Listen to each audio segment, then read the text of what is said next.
Ce face-à-face entre la ressuscitée Côte d'Ivoire, pays hôte, et le Sénégal est très attendu. En conférence de presse d'avant-match, les deux coachs se disent conscients de l'enjeu de cette rencontre. Je pense que si on avait demandé aux Sénégalais quelle équipe ils voulaient jouer en huitième de finale, pour une équipe qui a gagné ses 3 premiers matchs et qui a fait un parcours sans faute jusqu'à aujourd'hui, ils auraient demandé un autre meilleur troisième que la Côte d'Ivoire. Donc je pense que l'ascendant psychologique, ce sera du 50-50. Les deux équipes sont sûres de leur force. Maintenant, il y a une équipe qui revient de loin, nous, et il y a une équipe qui est très très bien rentrée dans sa compétition. Mais comme vous l'avez dit au début aussi, les compteurs seront remis à zéro demain. C'est une nouvelle compétition qui commence, cette fois-ci à élimination directe. Donc la pression sera dans les deux camps. Je crois que les statistiques sont là. Je n'ai pas en main la possibilité de les changer. Je ne pourrai pas changer le passé avec tout ce qui s'est passé contre la Côte d'Ivoire.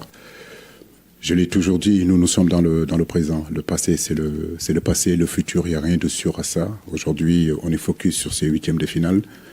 Certes, le Sénégal a fait un bon début, mais tout ça, comme je le dis, demain, ça n'aura pas d'importance. Ça sera derrière nous. Deux affiches des quarts de finale sont connues depuis le week-end. La République démocratique du Congo va affronter la Guinée le 2 février. Mais bien avant, Nigeria-Angola, ces deux formations ont arraché leur ticket au terme d'un week-end palpitant de CAN. Retour donc sur ces qualifications avec Bagassi Koura. Dans un stade Alassane Ouattara qui, à sa cause, le Sili National s'est imposé devant le Nzalang National de la Guinée équatoriale 1-0. Un but signé Bayo à la 98e minute de jeu, suffisant au bonheur des fans guinéens.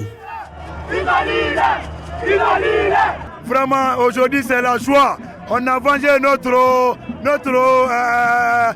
voisin, la Côte d'Ivoire. Aujourd'hui, on doit montrer à la Guinée équatoriale qui était la vraie Guinée. Et ils ont la chance. On n'était pas vraiment à 100%, c'est pour ça qu'on n'a fait que 1-0.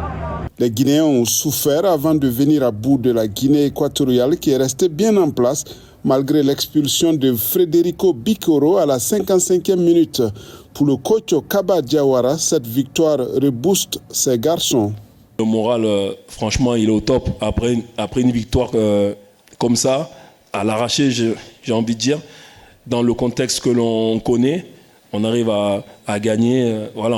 Mais maintenant, il faut bien récupérer pour le prochain match. En quart de finale samedi 3 février, le Sili National va affronter la RDC qui est venue à bout de l'Égypte au tir au but après un score d'un but partout à l'issue du temps réglementaire et des prolongations.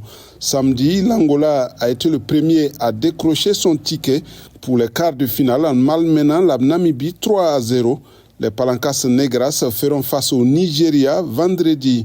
Dans un football efficace, les Super Eagles sont venus à bout des Lions indomptables du Cameroun 2-0 dans un stade Félix Houphouët-Boigny d'Abidjan acquis à la cause des Nigériens.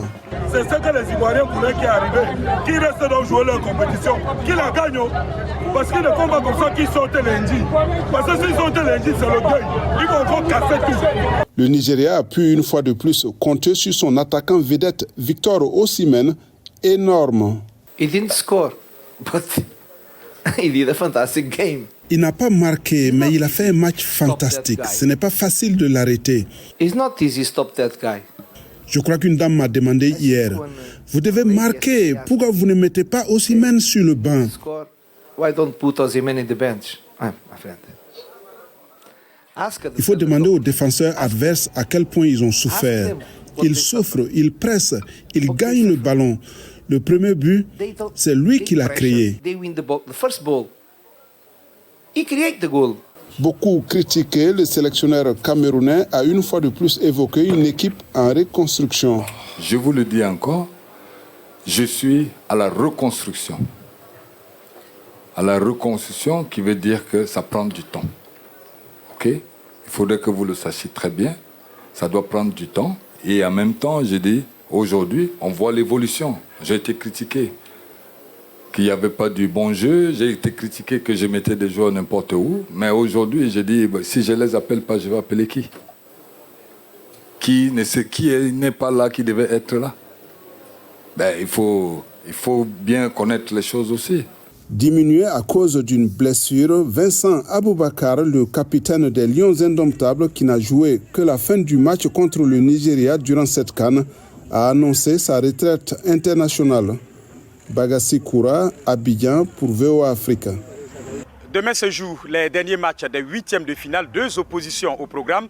Le Burkina Faso fait face au Mali au stade Amadou Gon Coulibaly de Korogo dans le nord. Et juste après, à 20h, temps universel, le Maroc, désormais soutenu par la Côte d'Ivoire, va affronter l'Afrique du Sud dans son fief. Le stade Laurent Pokou de San Pedro, là où les Marocains même ont qualifié les Ivoiriens directement pour les huitièmes de finale. Réponse demain mardi donc pour avoir un tableau complet des affiches des quarts de finale de cette CAN Côte d'Ivoire 2023.